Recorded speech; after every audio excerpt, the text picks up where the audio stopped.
Greetings, students. Thank you for attending the lesson today.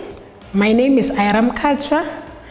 I'm a lecturer at Ehlanzeni TVET College at a campus Mlumati, teaching under ITC, which is Information Technology and Computer Science, a subject System Analysis and Designs, Level 4, which we are going to look at a topic today under Systems Analysis and Designs.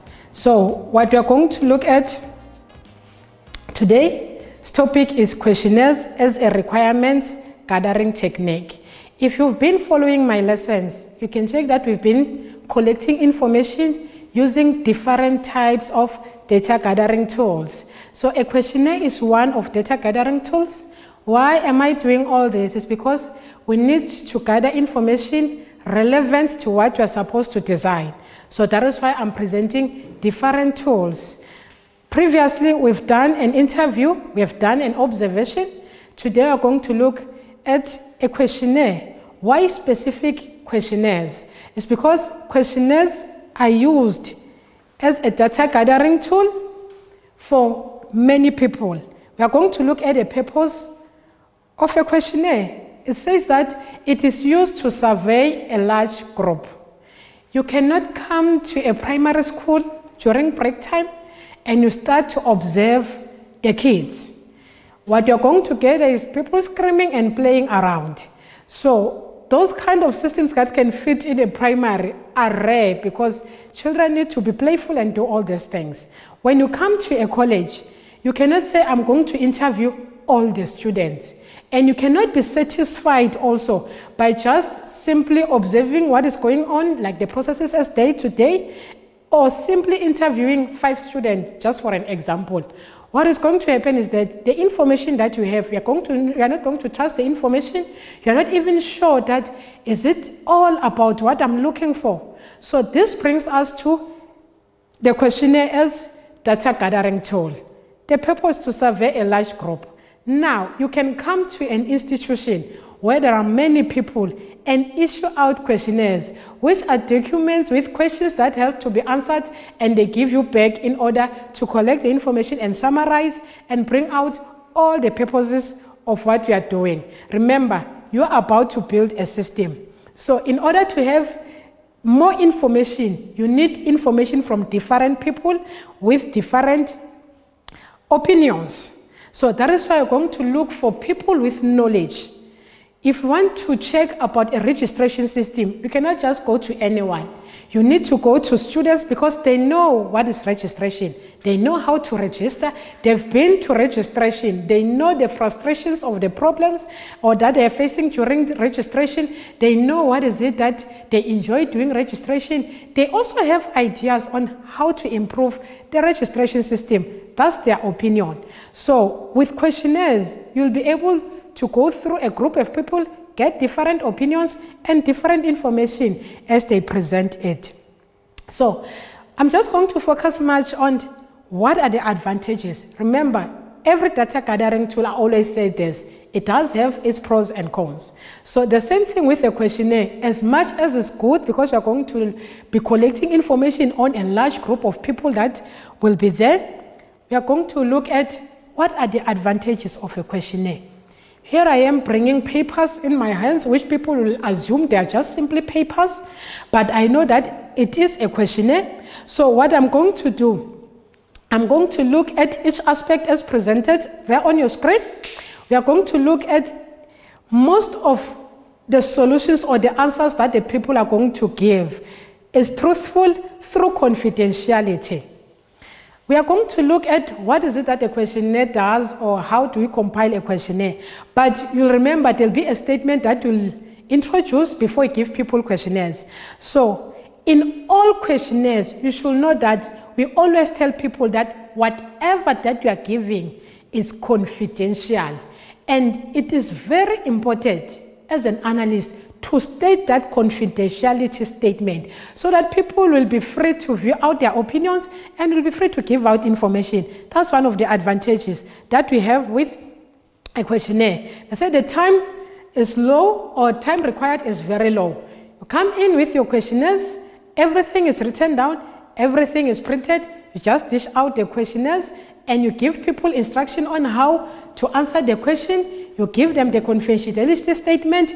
You also introduce yourself. So people just sit down and answer whatever that you are giving them, stating their opinions, and they'll just raise whatever point if they don't understand and bring back the questionnaires. So you're not going to take time. You can have 5 minutes or 10 minutes to distribute, or you can just give relevant people to help you with distribution. After that, also with collection. So this part of data collection is the one that is the fastest.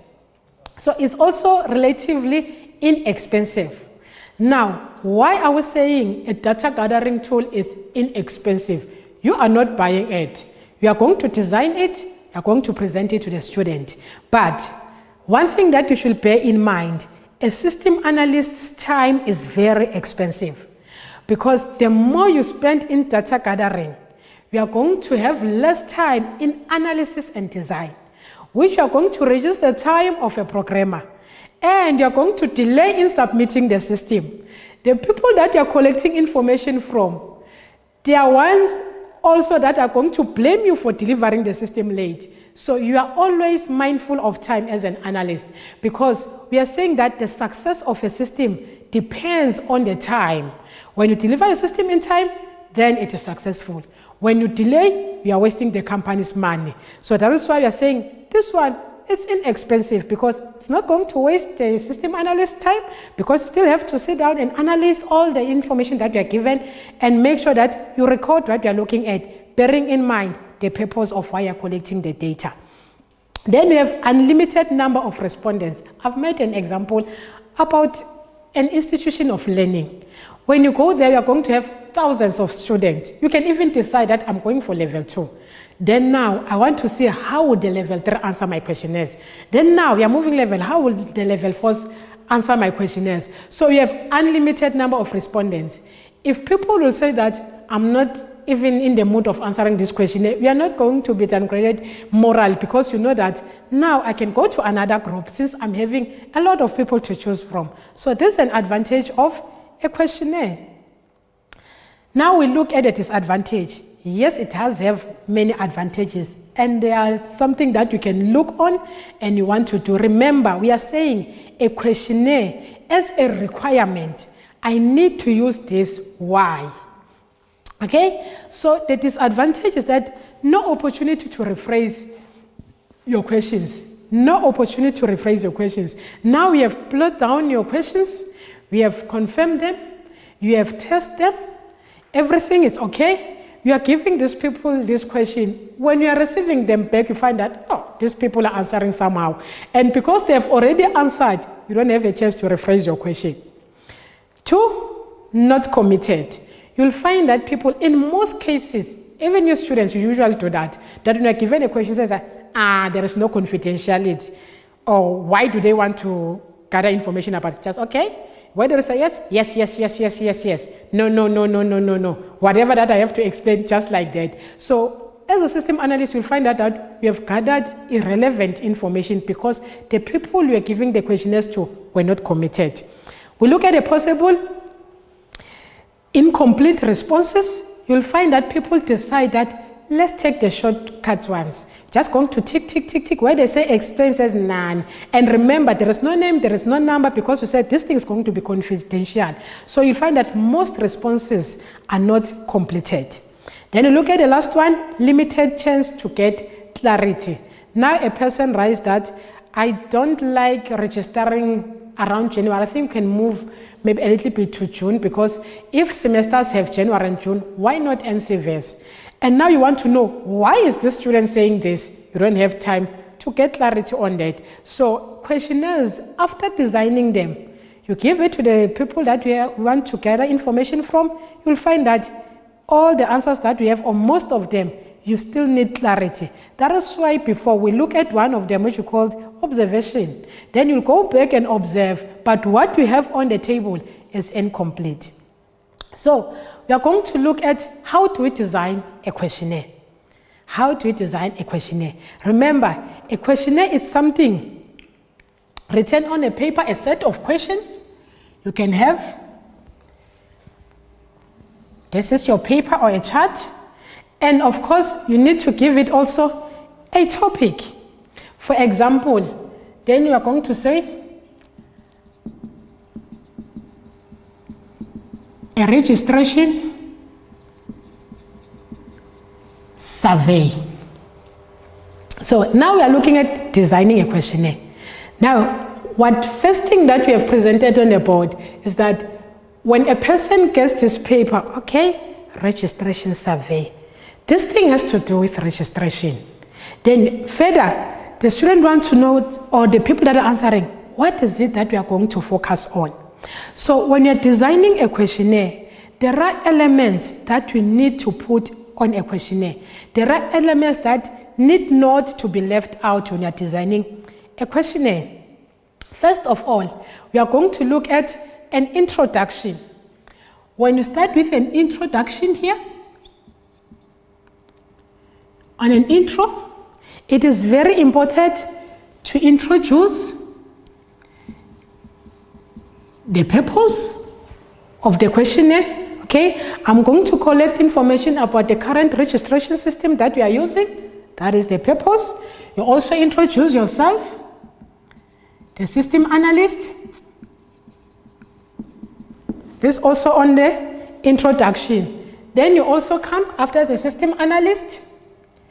This can be your name, then attached on it. You can even just say system analyst because you have already said what is the purpose of the system that you are collecting, or why are you there to give them questionnaires to answer. So it is very important to say that this is going to be the person collecting information, a very important statement which you need to note as part of examination purposes. You cannot just say the purpose system analyst. Remember, we are dealing with a questionnaire. It's different from all the other data gathering tools. You need to state what we call the confidentiality statement. Why is that? Because whenever you give people a survey, they need to feel free to view out their opinions. They need to feel free to say that, okay, I can answer the way I like it. I can bring out all my opinions. Actually, I'm free to answer the questions. They are not going to hide any information. They'll be free to give it. But immediately there is no confidentiality statement. We are not even sure that at the end of the survey, they'll say state your name, because we have names that are similar most of the time, but immediately you state my name, I'm not sure that you're going to take my survey and give it to the person that I know, because now you're collecting information. I might say things according to my opinion, which are going to be taken out. So immediately a person sees the statement confidentiality, knows, okay, this is going to be kept between me and the system analyst. Remember, after putting the confidentiality statement, now the information becomes private between you and the person. If you linked whatever the person has written, if there is a name, you said, whoever said this, then you're breaching your contract with that company. Okay? So we're going to look at the second part. This is an introduction of the questionnaires. So we're going to come to the part of instructions. Remember, you need to design a questionnaire that is suitable for people to answer them. So we look at the instructions. If you can just hand out questionnaires to people and say, just fill in information, answer them, people might say like, okay, how? Do I have to write everything? You'll find that people are writing out of the context or the boxes that we have given them because there are no instructions. So it is very important that on the second part of the elements of a questionnaire that you said, how do you answer the questions? What is it that you are expected to do on the questionnaire? You can even give them that you need to feel free. These are the instructions. Make sure that you use a tick or a cross. That is why you find that when you are given information that you have to fill in, if you are given a form, just 3 people, you find that wherever there is a checkbox is something like this, which you usually tick according to a computer. But if it's blank, if you are given a checkbox, I can decide to put a cross. Someone can decide to put a tick. Someone can decide to put a dot. We have all selected the same checkbox, but in a different way. So when it comes to instruction, you need to say, use a cross to answer some of the questions. So we know that whenever we say a box, just have to cross. Gender or whatever, I'm just crossing. So if they say use a tick, use a tick. You come back again on the instructions. Some of us have problem with visibility. You cannot see well. A person might use a pencil to write. A person might use a red pen. Okay? So it's important that you specify that use a pen or so on, because a pencil can be simply erased. So those comes to instructions. Then you come to the types of questions that are going to be asked. So this is also projected what types of questions that are going to be asked. We are going to look at the types of questions in details. That's why we have various elements of a questionnaire. So what are the elements of a questionnaire? According to my projection there, it says that a demographic section. When you're looking at types of question, you may ask a person about their age, their race, their gender. That is why some people are not even comfortable to say their age. Here comes the confidentiality statement. They won't mind to say anything there, which is right. You'll be able to say that, okay, 80% of the people who answered, they were between 18 and 21 because people were being honest. Okay? Your questions also, we come to the type of the questions, they also include open-ended questions, where you just bring out a question and you say to the person, elaborate. Okay, if you say yes, if you tick yes, explain why. Those are open-ended questions. When you say just, what is your gender? That one comes to a closed-ended question. I'm a female, I'm a male. Marital status, I'm single, I'm married. Those are closed-ended questions. What is your course that you're doing? I'm doing information technology and computer science. That's a straightforward question. It's a closed question. But immediately you want them to explain why are you saying that. It comes to an open-ended questions. So we have something new about the questions that we haven't done.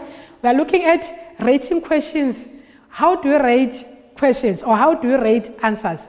When you're looking at rating, we are saying that this usually happens when those agents call you and say that from the scale, that's why I said you're going to use a scale. You have to rate according to scale. We'll ask the person from the scale of 1 to 5, how do you find your campus entertainment, or what is it that entertains you much in your campus? You rate them. They'll tell you that, well, how is the scale? We are going to have 1 to 5. They can, any number you can select, but you need to explain between the scale.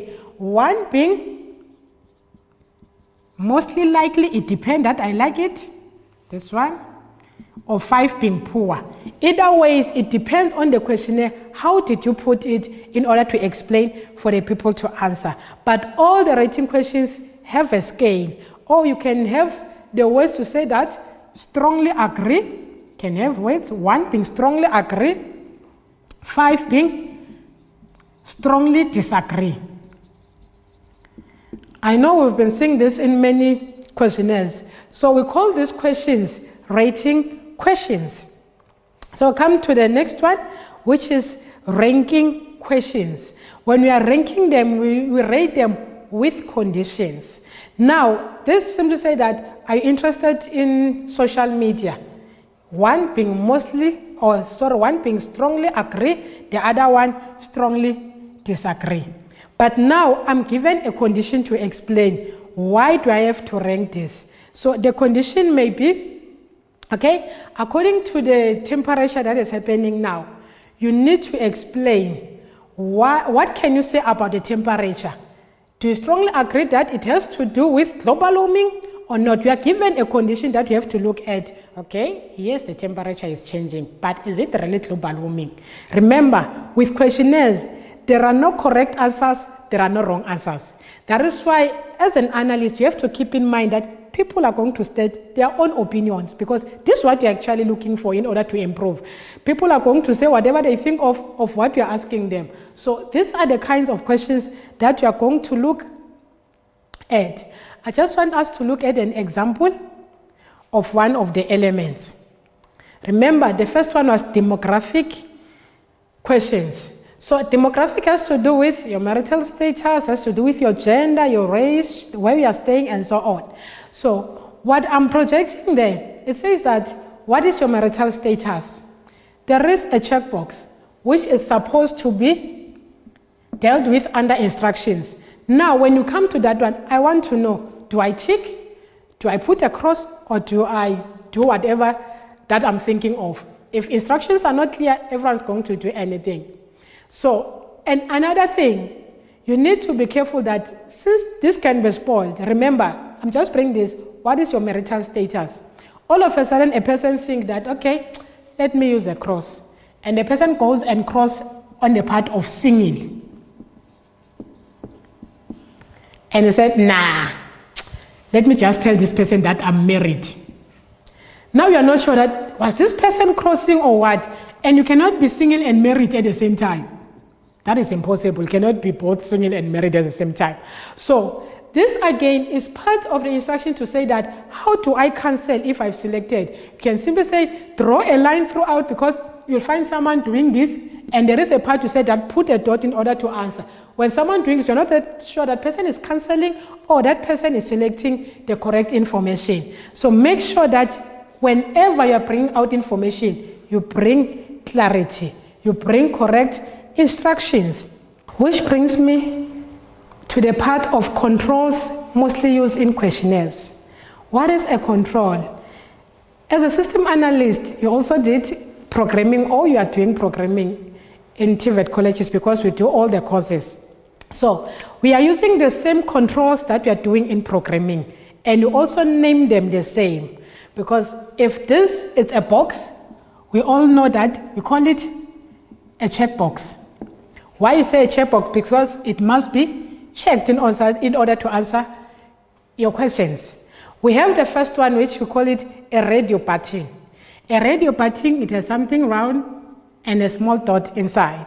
So I know we are familiar with this one from programming level 2, intro to system development, PCP level 3, and of course computer programming level 4. It's also part of system analysis and designs from level 2 to level 4, which in level 2 is intro to information systems. So this is a radio button.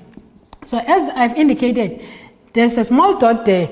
We use them in order for people to select. Remember, there is a difference between a checkbox and a radio button. That is why you'll find that there are questions that need selection, which they've included a checkbox and the other one a radio box. What is the difference? A checkbox allows you to select more than one answers.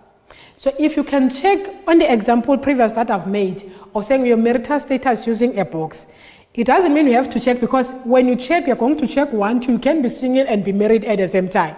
So with a radio button, you are going to select, when you select the next one, this one is being unselected automatically. Why are we doing this? Why do we have to bring back controls in designing a questionnaire? It's because that you are going to do questionnaires even online, where we have an example called that a Survey Monkey. A Survey Monkey is a software, a free software online that helps you to design your questionnaire online. So you're not going to bring checkboxes just like a paper. You need to make sure that, okay, this one, I have to make it mandatory. A person must answer. If we select the other one and come back to say that I've selected the wrong part, when they select the next one, it's going to change and unselect the first one and give you that one. A checkbox is then when I say that, what are the social platforms that you know? You can use a checkbox. Some people can select Twitter, Facebook, and so on. A checkbox is relevant. That is why I'm bringing all these controls. Okay, I've already explained a checkbox. We are looking at a text box. A text box, like we say, it's a box which can contain text. I know that in programming is also part of declaration, but in system analysis, remember, it's all about capturing information. So you're going to write, when you limit the box or when designing the text box, make sure that the space is enough for a person to write or to type. I'll take an example. If you can say it's optional, remember there is a confidential statement, write your name. Do not give me a small box because I have to write a full name. You have to extend it. So that is a text box. We have labels. Labels go in hand with the text and of course a line. For example, explain. So this is a label. So all in all, for what we have done today is how to design a proper questionnaires following all the principles and making sure that people are ready to take it in order to give you information that you need. So what we have done today, if you need clarity or you need to ask a question related to questionnaires, most of the things that I've presented are part of what you'll get in your examination, because whenever they ask, you have to know how to design text boxes. What's the difference between text box and a checkbox? Why do we need a purpose? Why do we need instructions? All these things are covered. Make sure that you understand. So if you need clarity or you need more information on the lesson of today, you can contact us on our college website, which is www.ehlanzeni presented on your screen.co.za. Our Facebook page, simply Ehlanzeni TVET College. And of course, we also have our Twitter, which is Ehlanzeni TVET. So that's all what I have for you today in this lesson. I'm Katra. Thank you for watching. And of course, you're still staying at home, quarantine, and be safe. Thank you.